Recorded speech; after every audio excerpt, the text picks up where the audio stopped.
I'm releasing Merge Sprite soon, and unless you're a game developer, I doubt you'll care. This project will be releasing before Hand Cannon, despite me only starting it a few months ago. If I was just working on Hand Cannon this whole time, I'd more than likely be done with the game by now.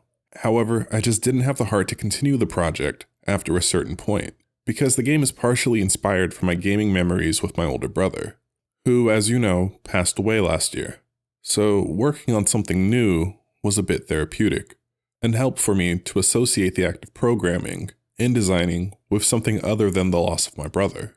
Now, my reasons for a side project isn't typical, and even I feel bad for delaying Hand Cannon to finish up this application, despite sort of emotionally needing to do so at the time.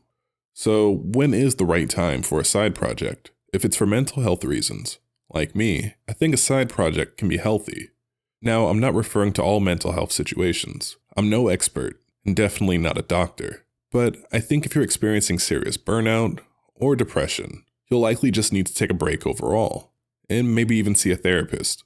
Again, I'm not a professional, but sometimes we just need a break. For me, that wasn't the case. I needed something to keep my mind busy as I grieved, but that was still separate from my loss. Then we have learning a new skill. Sometimes you may need to implement a feature in your current project.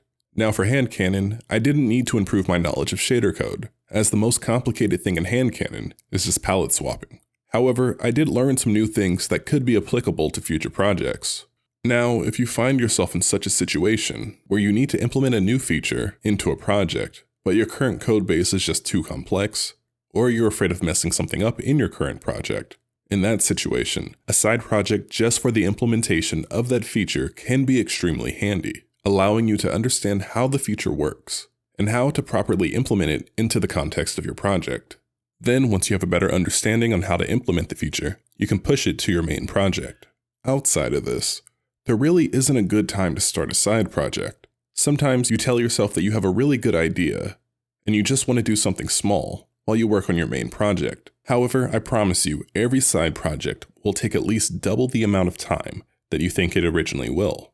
And that is if the scope of the project itself actually does not increase. If it does increase, you're looking at potentially exponentially more time required. So if the idea is just to push something out quickly, I promise you, you're wasting your time, and you should just continue to work on your main project. Well, what if you want to learn a new skill or technology? Well, unless that skill or technology is required for your current project, I think you're mostly wasting your time, because if you do learn a new skill, but your main project takes another year or so of your life, I guarantee you'll forget at least 50% of what you've learned. I say this as someone who has done so before. After you've learned a new skill, you need to spend quite a bit of time implementing those techniques to reinforce it into your mind, since most likely you only spend a few weeks or months at most learning that new skill. So without the practice, you lack that reinforcement. It's best to learn a new skill or technology when you have no projects going on. So once you're done learning, you can actually build new projects that apply that skill, so that way you can truly master it. But what if you have a creative itch, and you're at least a year or two away from releasing this project? Well, in that case, I suggest just participating in a game jam, and not one of those long-term multi-month game jams either.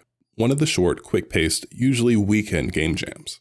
Game jams allow you to flex your creative muscles, while at the same time constrain you by time, so that way a project cannot escape you and end up consuming your life, taking place over your main project. Once the game jam is over, you drop the project and you move back to what you normally do. However, the intensity of a game jam will most definitely pull you out of the thought process that comes into developing whatever main project you are currently working on. And with the time limitation requiring you to work basically 24 hours nonstop, you're going to get a lot of time away from that main project. After that game jam, I even suggest that you take a break from developing altogether, maybe for a week or so, just to give your mind some relaxation. Then afterwards, you'll come back to your old project with new eyes, fully refreshed and ready to work. Now, this advice I only give to indie game devs. If you're someone who writes, makes music, creates comic books, or whatever else it is, I really can't say much about side projects. I mean, music I kind of can, but even there, I would really suggest not to get over your head and overwhelmed with too many things. See, the issue with side projects is, most side projects eventually become main projects, leading you with a series of unfinished works. And those unfinished works eventually start to torment you as you look back at the graveyard of projects, some that were even nearly done that were never released. And take it from someone who has a bit of experience in this department, it's not something that any person should strive for. Well, that's it for today, everyone. Thanks for your time, and thanks for watching.